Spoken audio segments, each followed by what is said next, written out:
Hello my dear friends, welcome again to my channel. My name is Mohammad Shakil Pradhan and today we are going to discuss a topic is known as flotation.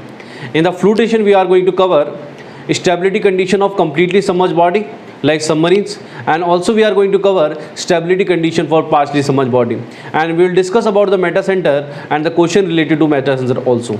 Okay, so let's come to the stability condition. To understand the stability condition, first we have to understand what is the buoyancy center, and then we are going to go on the stability condition. So let's see what is the buoyancy center. So buoyancy center क्या होता है देखते हैं हम लोग. buoyancy center, देखिए buoyancy center, सबसे पहले बात करते हैं buoyancy center की. देखिए अगर कोई बॉडी पानी में इस तरह से सबमर्ज है तो आपको पता होगा कि जितना वॉल्यूम बॉडी डिस्प्लेस करेगी उतने वॉल्यूम के वेट के बराबर बॉडी पर एक अपवर्ड डायरेक्शन में फोर्स लगता है. It is known as buoyancy force. और buoyancy force, total buoyancy force को जहां पर लगा हुआ माना जा सकता है, that is known as buoyancy centre.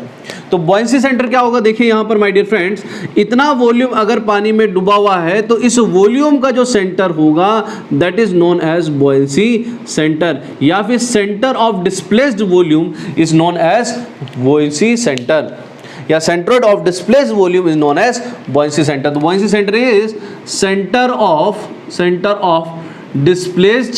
displaced volume is known as buoyancy center. buoyancy volume known as buoyancy center.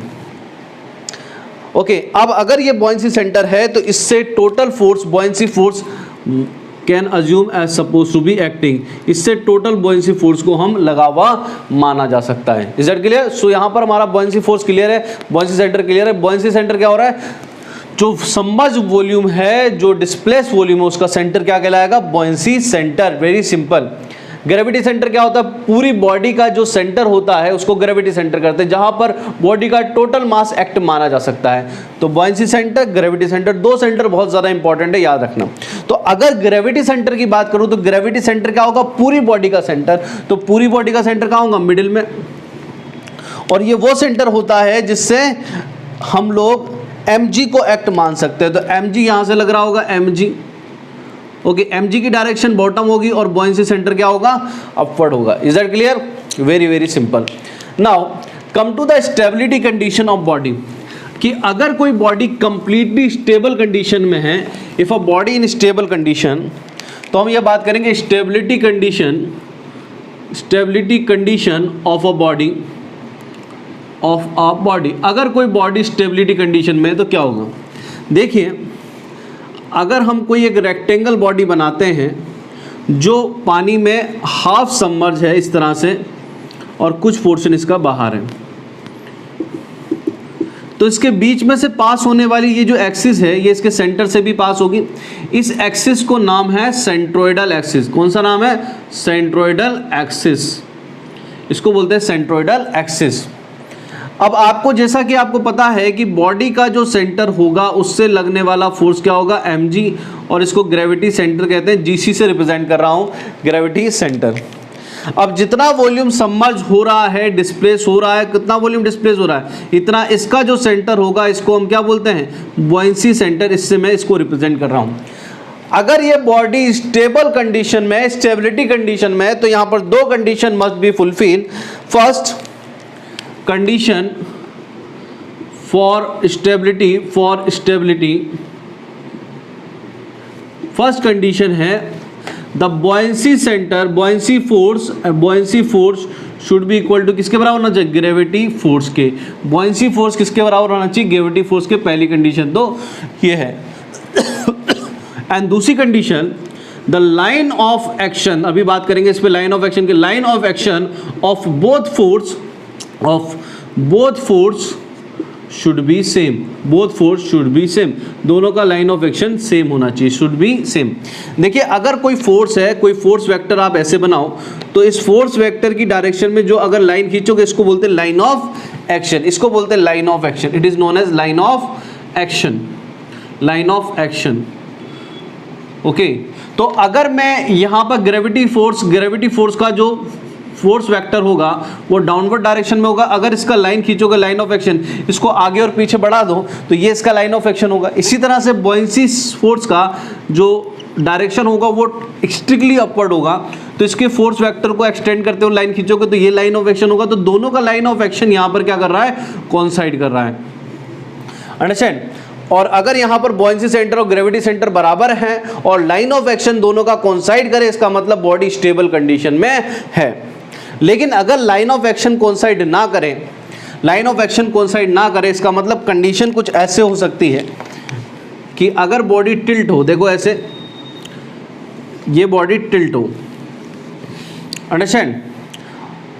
अगर ये बॉडी टिल्ट होगी तो mg जो होगा वो कैसे लगेगा यहाँ पर, ऐसे डाउनवर्ड, क्योंकि mg तो हमेशा स्ट्रिक्टली डाउनवर्ड लगता है। इसी तरह से अगर बॉयंसी सेंटर यहाँ पर माना जाए तो बॉयंसी फोर्स कहाँ लगेगा, स्ट्रिक्टली अपवर्ड।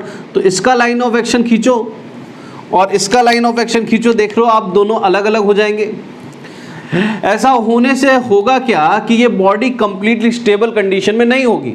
दो यहाँ पर F और G ग्रेविटी फोर्स और बॉयंसी फोर्स हो सकता है बराबर हो, बॉयंसी फोर्स और mg बराबर हो, लेकिन ये स्टेबिलिटी नहीं है। क्यों? क्योंकि यहाँ पर एक कपल लग रहा है जो इस बॉडी को रोटेट करेगा, वो या तो क्लॉकवाइज करेगा या एंटी क्लॉकवाइज। इस कंडीशन में इसको ऐसे रोटेट कर रहा है, बट इस कंडीशन में देखें तो समेशन ऑफ फोर्स भी जीरो है और समेशन ऑफ मूवमेंट भी जीरो है। मूवमेंट लगना, टोटल मूवमेंट भी जीरो है और टोटल फोर्स भी जीरो है। लेकिन इस बॉडी पर टोटल फोर्स तो जीरो है क्योंकि बॉयंसी फोर्स और ग्रेविटी फोर्स बराबर है, लेकिन total movement is not equal to zero. तो जब मूवमेंट भी जीरो नहीं होता तो इसको स्टेबिलिटी नहीं बोलेंगे। अंडरस्टैंड? ये कंप्लीटली स्टेबल कंडीशन में नहीं है। तो अगर कोई बॉडी कंप्लीटली स्टेबल कंडीशन में है, इसका मतलब उस पे लगने वाले समेशन ऑफ फोर्स एंड उस पे लगने वाले total movement should be zero, then a body can assume said as stable body. Okay, अब आता है यहाँ पर स्टेबिलिटी भी तीन तरह की होती है। ओके, स्टेबिलिटी कंडीशन भी यहाँ पर तीन तरह की होती है। तो तीन तरह की स्टेबिलिटी कंडीशन की हम बात कर रहे हैं। तो देखिए, now will talk about stability condition. तो स्टेबिलिटी कंडीशन भी यहाँ पर तीन तरह की होती हैं। ओके, तो first stability condition. Okay, stability condition. तो स्टेबिलिटी कंडीशन हमारे पास तीन तरह की होती है। बहुत ही ब्यूटीफुल एग्जांपल से मैं आपको समझा रहा हूँ। देखिए, या अगर मान लीजिए एक कटोरी है, इस तरह से कॉन्वेक्स शेप है, अगर इसके ऊपर बॉल रखी हुई है, सिमिलरली यहाँ पर एक कटोरी है, इसके बीच में एक बॉल रखी हुई है और एक यहाँ पर बॉल रखी हुई है, फ्लैट सरफेस पे बॉल रखी हुई है। तो यहाँ पर क्या होगा कि अगर बॉल को थोड़ा सा ही धक्का मारोगे तो बॉल नीचे आ जाएगी। तो इसको हम बोलेंगे अनस्टेबल इक्विलिब्रियम। इसको बोलते हैं स्टेबिलिटी कंडीशन या इक्विलिब्रियम कंडीशन, अनस्टेबल इक्विलिब्रियम। इसको हम टाइप ऑफ इक्विलिब्रियम भी बोल सकते हैं, टाइप ऑफ इक्विलिब्रियम।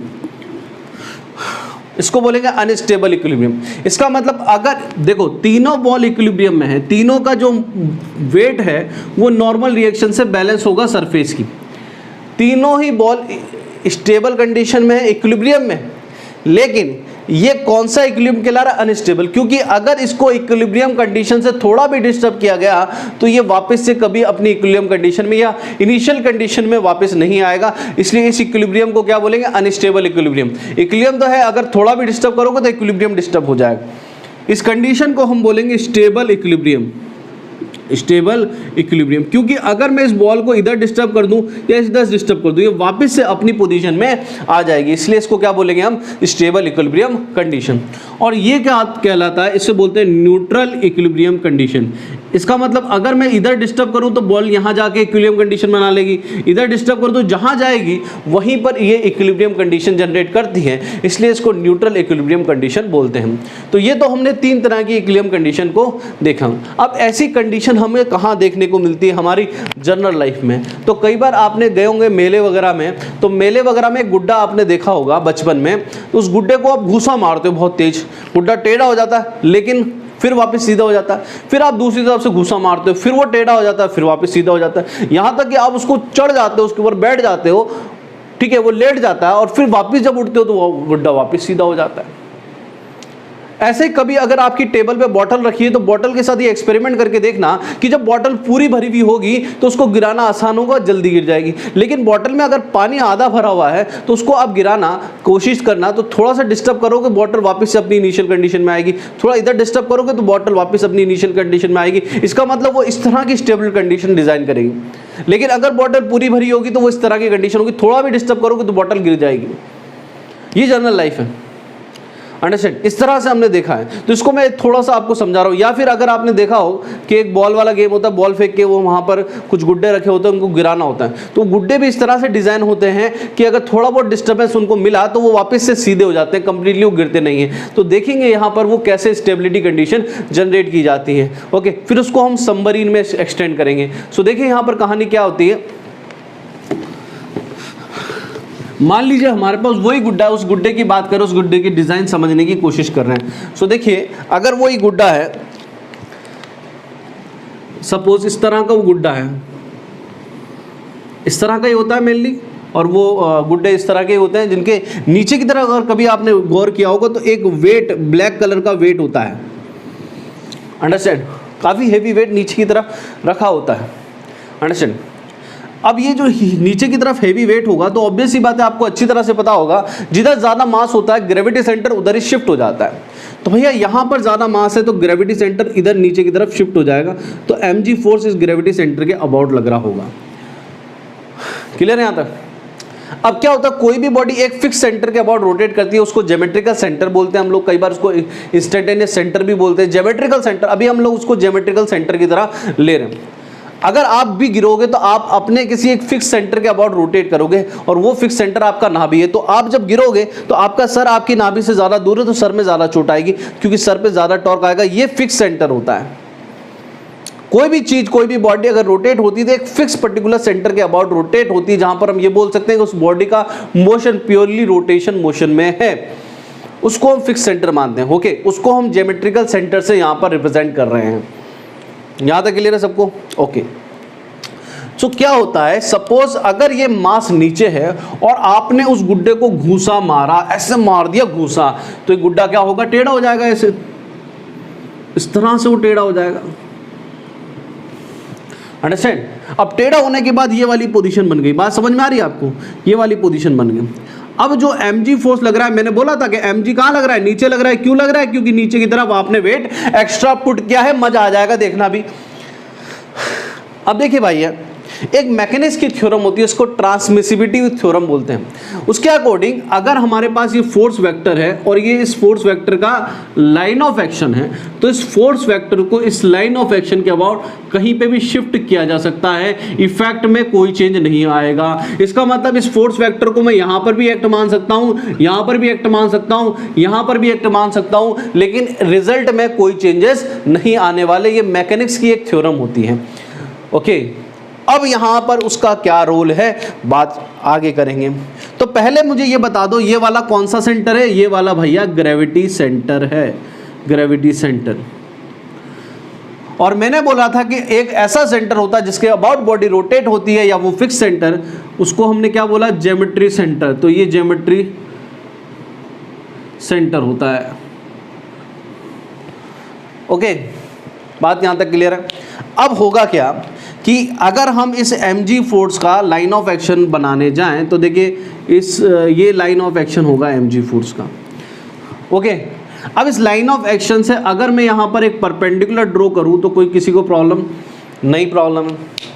अब अगर मैं इस परपेंडिकुलर जहाँ पर मैंने ड्रॉ करा, इस पॉइंट पर अगर इस mg को मैं एक्ट मानूँ, तो मेरे जो भी यहाँ पर रिजल्ट है उसमें कोई चेंज नहीं आएगा अकॉर्डिंग टू मैकेनिक्स थ्योरम। इसका मतलब इस फोर्स वेक्टर को इस लाइन ऑफ एक्शन के अबाउट मैं कहीं पे भी एक्ट मान सकता हूँ, मैं यहाँ पे भी मान सकता हूँ, यहाँ पे भी मान सकता हूँ, कहीं पे भी एक्ट मान सकता हूँ। ओके, अगर आपने ऐसा माना तो आप कुछ थोड़ा सा अगर देखिए, ये अगर फिक्स सेंटर है और बॉडी इस सेंटर के अबाउट रोटेट होनी है, तो ये mg इसको कैसे रोटेट कर रहा है, इस बॉडी को, ये mg इस बॉडी को इस डायरेक्शन में रोटेट कर रहा है एंटी क्लॉकवाइज।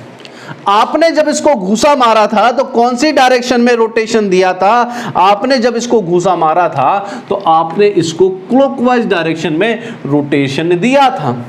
तो जब आपका घूसा हटेगा, ये रोटेशन हटेगा, तो फिर ये वाला रोटेशन इसके अपोजिट कपल लगना स्टार्ट होगा, और ये अपोजिट कपल इस बॉडी पर तब तक लगता रहेगा जब तक ये बॉडी वापस से सीधी ना हो जाए, इसलिए गुड्डा वापस से सीधा हो जाएगा। फिर आपने ये सोचने की कोशिश की कि एक काम करते हैं, हम साइड से घुसा मार के देखते हैं। देखो साइड से गिर जाए तो मतलब ये तो क्लॉकवाइज हमने करके देखा, अब हम एंटी क्लॉकवाइज करके देखते हैं। तो अगर आप एंटी क्लॉकवाइज करके देखेंगे तो वही सारी कहानी, यहां पर कौन सा फोर्स लगेगा, आपका mg लगेगा। अंडरस्टैंड?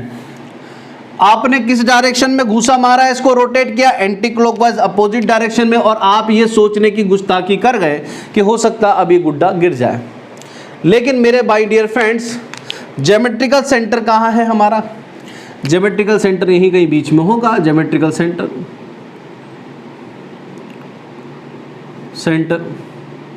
और ये कौन सा सेंटर है? That is gravity centre. ये कौन सा सेंटर है? Gravity centre. अब एक काम करते हैं, हम इसके एक लाइन ऑफ एक्शन ड्रॉ करते हैं। तो जब हम लाइन ऑफ एक्शन यहाँ पर ड्रॉ करेंगे तो ये आगे और पीछे इसको मिला दो, कोई प्रॉब्लम यहाँ पर नहीं है भाई साहब, प्रॉब्लम।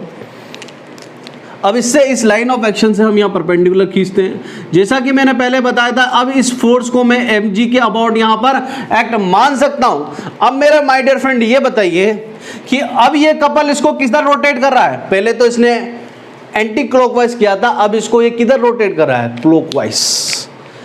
तो कैन यू सी दैट कि आपने रोटेशन जिस डायरेक्शन में दिया, ये कपल हमेशा उसके अपोजिट डायरेक्शन में जनरेट हो रहा है, और ये कपल तब तक एक्ट हो रहा है जब तक बॉडी वापस से सीधी ना हो जाए। तो इस तरह की कंडीशन जब जनरेट होती है तो इस कंडीशन को हम बोलते हैं स्टेबल इक्विलिब्रियम। इस कंडीशन को हम बोलते हैं स्टेबल इक्विलिब्रियम।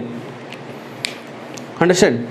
अब यहाँ पर बात आती है कि सर न्यूट्रल इक्विलिब्रियम कैसे अचीव होगा। तो लेट्स सी हियर कि अगर इस गुड्डे का जो मास है वो, अब मैं डिस्टर्बेंस तो हो चुका है, तो अगर मैं नीचे यहाँ दिखाऊँ आपको, अगर इस गुड्डे का जो मास है वो आप ऊपर लगाने की जगह, सॉरी नीचे लगाने की जगह अगर ऊपर लगा देते गलती से, तो देखो क्या होता। अगर ये मास आपने ऊपर लगाया होता तो mg यहाँ पर लग रहा होता, कोई दिक्कत आपको? अब इस गुड्डे पे ऑब्वियस सी बात है, आपने घुसा इधर मारा होगा, इसलिए ये रोटेट कैसे कर रहा है? ये रोटेट क्लॉकवाइज कर रहा है। क्लियर है यहाँ तक? ज्योमेट्रिकल सेंटर कहाँ है? कहीं यहाँ होगा, बिल्कुल ज्योमेट्री में ज्योमेट्रिकल सेंटर, सेंटर। ओके, अब ये बिल्कुल स्ट्रिक्टली डाउनवर्ड है mg, स्ट्रिक्टली डाउनवर्ड है mg। अगर मेरे से गलती से बन भी रहा है तो ये ध्यान रखना, ये mg डाउनवर्ड है स्ट्रिक्टली। अब इसका लाइन ऑफ एक्शन क्या होगा? This will be the vertical line of the line of action of this force.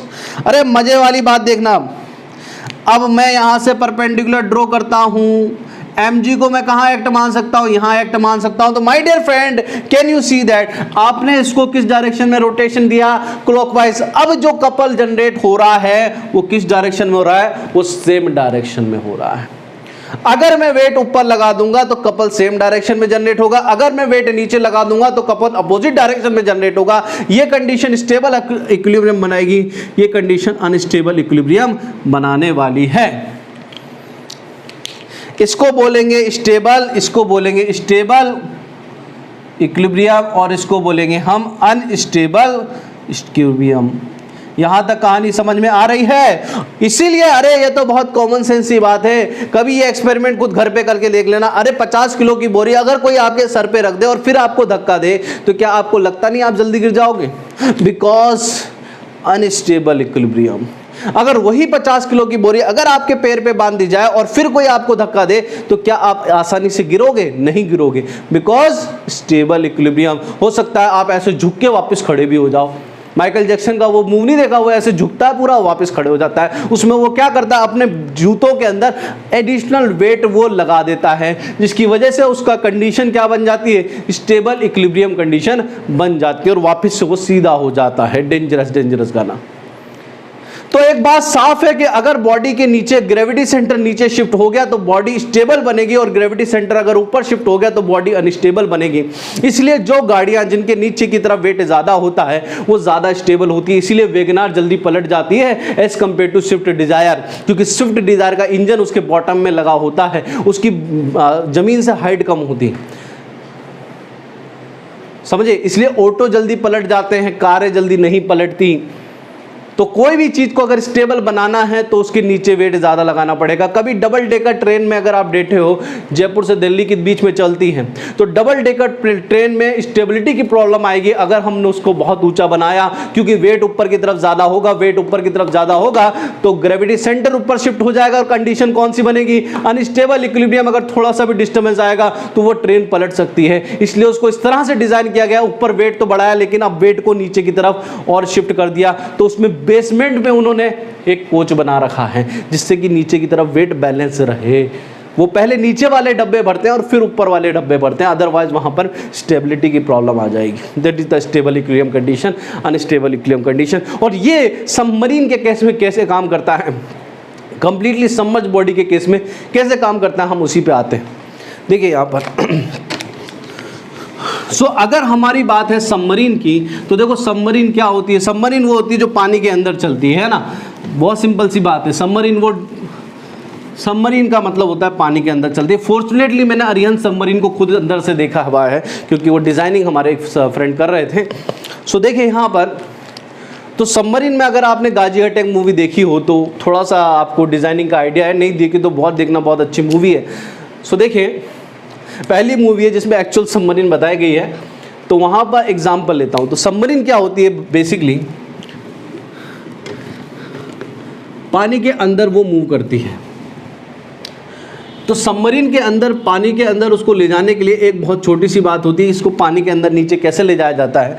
नीचे की तरफ ब्लास्ट होते हैं, ब्लास्ट वो चीज़ होती है जहाँ पर फ्लूइड भरा होता है। इसलिए मैं बोल रहा हूँ गाजी अटैक मूवी देखना। तो उसमें एक चीज़ आपने देखी होगी कि वहाँ ढक्कन खोल के हीरो अंदर जाता है और टॉर्पीडो फायर करके आता है, फिर ढक्कन खोल के वापस से हीरो को निकाल लेते हैं। तो वो जो ढक्कन होता है बेसिकली वो ब्लास्ट का गेट होता है। ब्लास्ट वो जगह होती है सबमरीन के बॉटम की जहाँ पर पानी को, आसपास के पानी को शक किया जाता है जब सबमरीन को डिसेंड करना होगा, सबमरीन को नीचे ले जाना होगा। तो जब सबमरीन को नीचे ले जाने के लिए हम आसपास के पानी को शक करते हैं, ओके, इसकी वजह से सबमरीन जो है वो नीचे जाएगी।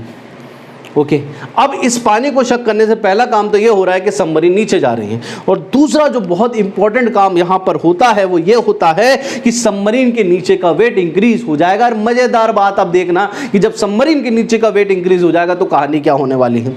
तो देखिए यहाँ पर कि जब इसको सबमरीन को डिसेंड किया जाता है तो पानी भरा, आपने ब्लास्ट में पानी भरा, और बिकॉज ऑफ ब्लास्ट में आप पानी भर रहे हो तो सबमरीन के नीचे का वेट इंक्रीज हो जाएगा। और सबमरीन के नीचे का वेट इंक्रीज होने की वजह से ग्रेविटी सेंटर, मेरे माय डियर फ्रेंड, कहां पर शिफ्ट होगा, बॉटम में, क्योंकि बॉटम में वेट बढ़ गया तो ग्रेविटी सेंटर यहां पर बॉटम में शिफ्ट हो जाता है, और इससे लगने वाला फोर्स mg है, इसको बोलते हैं ग्रेविटी सेंटर। अंडरस्टैंड। अब यहां पर ज्योमेट्रिक सेंटर की बात नहीं होगी, यहां पर एक और सेंटर आएगा। देखिए जब बॉडी पानी के अंदर कंप्लीटली डूब गई है तो जो टोटल बॉडी का वॉल्यूम है उसने उतना ही वॉल्यूम डिस्प्लेस किया है, जो वॉल्यूम टोटल बॉडी का है उतना ही वॉल्यूम उसने डिस्प्लेस किया है। तो उस डिस्प्लेस वॉल्यूम के सेंटर पर यहां पर कौन सा फोर्स आएगा, यहां पर सॉरी, डिस्प्लेस्ड वॉल्यूम के सेंटर पर जो फोर्स लगेगा that will be the buoyancy force. और इस डिस्प्लेस वॉल्यूम, तो जो बॉडी का टोटल वॉल्यूम है उसका सेंटर तो बीच में ही आएगा ना, और इस बॉडी के टोटल वॉल्यूम के सेंटर को हम बोलेंगे बुओयेंसी सेंटर, क्योंकि इस पे कौन सा फोर्स लगेगा, बुओयेंसी फोर्स। तो बॉडी का जो टोटल वॉल्यूम है वही डिस्प्लेस वॉल्यूम है, और उसी का सेंटर क्या कहलाएगा, बुओयेंसी सेंटर। और basically it is nothing but the centre of whole body will be the buoyancy centre for अस।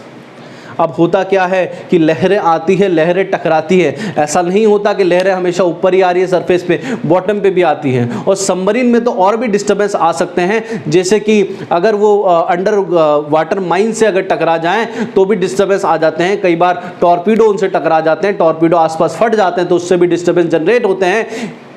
और उसके अंदर एक और चीज़ याद रखिए कि उसके अंदर इंसान भी रहते हैं, सैनिक भी रहते हैं, 24 घंटे 24x7 रहते हैं, तो ऐसे पलट के तो नहीं रह सकते, खाना बनाते हैं वगैरह वगैरह सब करते हैं। इसलिए गाजी अटैक मूवी में आपने देखा होगा कि जब सबमरीन डिस्टर्ब होती है, जब सबमरीन हिलने लगती है तो वहाँ पर कैप्टन का सर टकरा जाता है पाइप से और वो मर जाता है। तो बेसिकली सबमरीन का अपनी स्टेबल कंडीशन में, वर्टिकल कंडीशन में होना बहुत ज़रूरी है। तो सबमरीन का भी स्टेबल होना बहुत ज़रूरी है, क्योंकि उसके अंदर इंसान रहते हैं, खाना पीना बनाते हैं, सोते उठते बैठते हैं। That is the problem.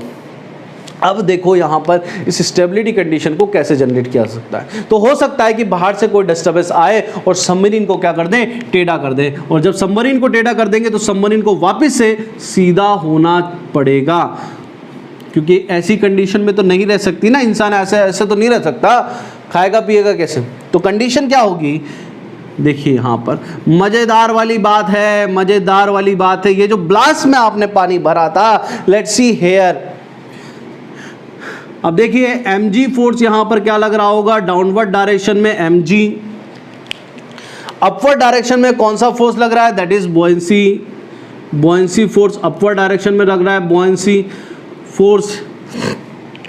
हो सकता है पेन की समस्या है तो, लेकिन बुओयेंसी फोर्स, बुओयेंसी फोर्स किसके अबाउट लग रहा है, बुओयेंसी सेंटर BC, ये GC के अबाउट लग रहा है, ग्रेविटी सेंटर। अरे माय डियर फ्रेंड, आपका डिस्टर्बेंस कैसा आया, इस डायरेक्शन में आया, और इस डिस्टर्बेंस ने बॉडी को कैसे रोटेट किया, क्लॉकवाइज। तो अगर बॉडी को स्टेबल बनना है तो एक कपल जनरेट होना चाहिए जो बॉडी को वापस से सीधा कर दे, इसका मतलब एक एंटी क्लॉकवाइज कपल जनरेट होना चाहिए यहाँ पर। और देखिए माय डियर फ्रेंड, क्या आपको एंटी क्लॉकवाइज कपल नहीं दिख रहा, नहीं दिख रहा तो दिखाता हूँ, देखिए यहाँ पर, अरे ये फोर्स ऐसे ऊपर लग रहा है इसको, ये फोर्स ऐसे डाउनवर्ड लग रहा है, इसको एक लाइन से जोड़िए, तो देखिए ऐसे एक कपल लग रहा है, एक ऐसे लग रहा है, तो इसको ऐसे पकड़ के नहीं खींचेगा, अरे ये पेन है, इसको इधर वाले सिरे को मैं ऐसे खींच रहा हूं, इसको ऊपर खींच रहा हूं, तो कैसे रोटेट करेगा इसको, अपोजिट डायरेक्शन में। तो देखिए यहां पर जो आपका डिस्टर्बेंस आया उसने बॉडी को क्लॉकवाइज रोटेट किया, और यहां पर इंटरनल जो कपल जनरेट हो रहा है वो बॉडी को एंटी क्लॉकवाइज रोटेट करेगा। तो जब ये डिस्टर्बेंस यहां से चला जाएगा तो बॉडी वापस से अपनी इक्विलिब्रियम कंडीशन में आ जाएगी, और ये कपल तब तक लगता रहेगा जब तक कि दोनों फोर्स वापस से सेम लाइन में ना आ जाए, इसका मतलब बॉडी वापस से वर्टिकल ना हो जाए। तो जो ब्लास्ट में आप पानी भर रहे हो, ये दो काम कर रहा है, एक तो सबमरीन को नीचे ले जा रहा है, और दूसरा क्या कर रहा है कि सबमरीन को स्टेबल बना रहा है। इसी को बोलते हैं stable equilibrium condition, stable equilibrium condition. और जैसा कि आप जानते हो, अगर इसका उल्टा हो गया कि सबमरीन के ऊपर पानी भर गया, अरे ये वेट ज़्यादा ऊपर चला गया, तो देखिए यहाँ पर कहानी कैसे होने वाली है। अगर वेट ऊपर ज़्यादा चला गया तो मैं डिस्टर्बेंस पहले से दे के रख रहा हूँ, अगर वेट ज़्यादा ऊपर चला गया, गलती से आपने डिज़ाइन उल्टी कर दी, तो देखो यहाँ पर आपको भुगतान भुगतना पड़ेगा, मज़ेदार वाली चीज़ आपको भुगतनी पड़ेगी। देखो यहाँ पर अब ग्रेविटी सेंटर ऊपर होगा या नहीं होगा, यस, क्योंकि मास ऊपर ज़्यादा है, और ग्रेविटी सेंटर से कौन सा फोर्स लगता है, mg, बॉटम नीचे की तरफ। बुओयेंसी सेंटर तो क्या होगा, बॉडी का सेंटर होगा, बॉडी का सेंटर यहाँ आ गया भैया, बुओयेंसी सेंटर, बुओयेंसी सेंटर, बॉडी का सेंटर। अब इस बुओयेंसी सेंटर से जो फोर्स लगने वाला है वो अपवर्ड डायरेक्शन में लगेगा, बुओयेंसी फोर्स। तो देखिए भैया, आपने डिस्टर्बेंस इसको कैसे दिया था, आपने डिस्टर्बेंस इसको क्लॉकवाइज दिया, यहां पर कपल कैसे जनरेट हो रहा है, सेम डायरेक्शन में क्लॉकवाइज। तो अगर आपने वेट ऊपर लगा दिया, ज्यादा वेट ऊपर लगा दिया, तो बॉडी अपने आप ही रोटेट करने लगेगी। अगर थोड़ा सा डिस्टर्बेंस आता है तो बॉडी अपने आप ही घूमने लगेगी, और ये तब तक घूमती रहेगी जब तक बॉडी वापस से घूम के 180 डिग्री रोटेट नहीं हो जाती। इस कंडीशन को आप बोलोगे unstable equilibrium, unstable equilibrium. Understand.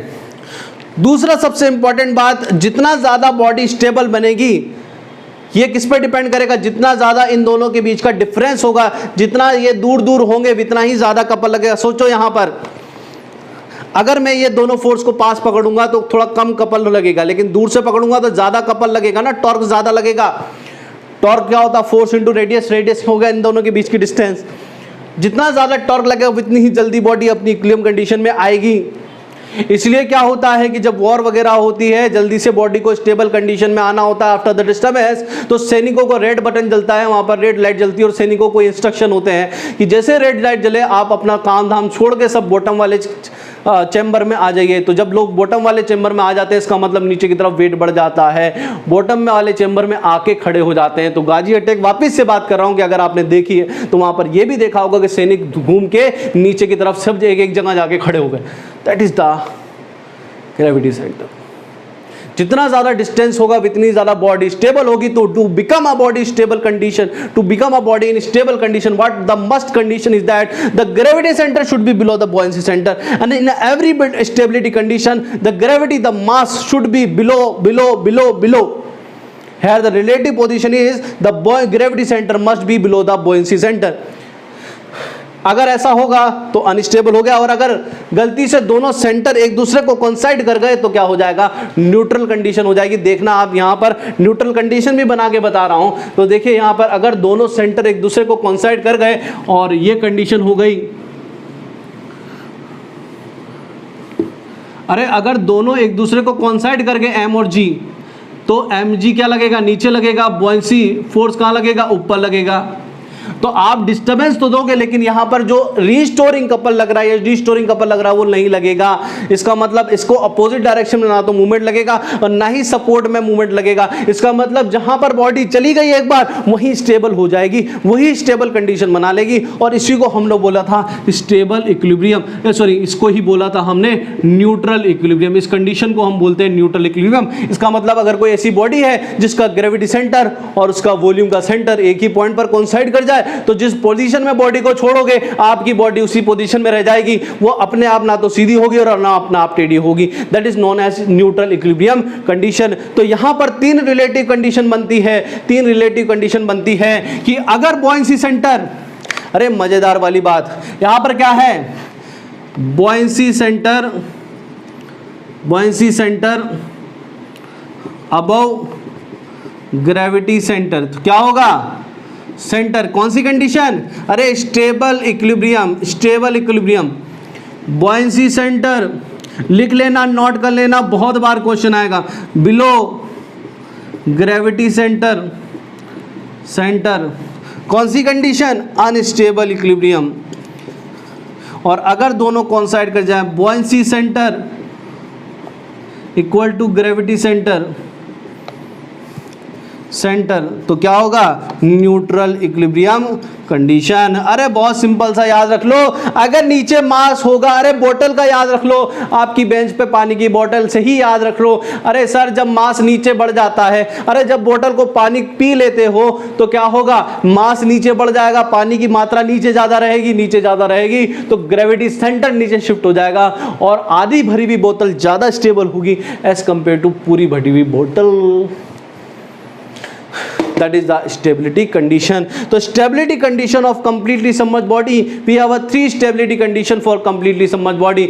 First, if the buoyancy center above the gravity center, the body will be in stable equilibrium condition. If buoyancy center below the gravity center, if the gravity center above, then body will be in unstable equilibrium condition. If buoyancy center and gravity center coincide, that means body will be in neutral equilibrium condition. Must remember, यहाँ पर कहीं पर भी मैंने क्या Meta centre की बात की नहीं की, यहाँ पर मेटा सेंटर की बात नहीं होती है। कंप्लीटली सबमर्ज्ड बॉडी का केस अलग होता है, पार्शली सबमर्ज्ड बॉडी का केस अलग होता है। इसलिए आपको याद रखना है कोई मेटा सेंटर की बात यहां पर नहीं होगी, केवल सिंपल स्टेबिलिटी कंडीशन है। अंडरस्टैंड? तो अगर आपको ये लेक्चर पसंद आ रहा है तो यार बेटा रिक्वेस्ट करनी पड़ रही है, please like and subscribe. Don't do this for teacher जो इतने सालों से आपके लिए मेहनत करा, don't do this to me.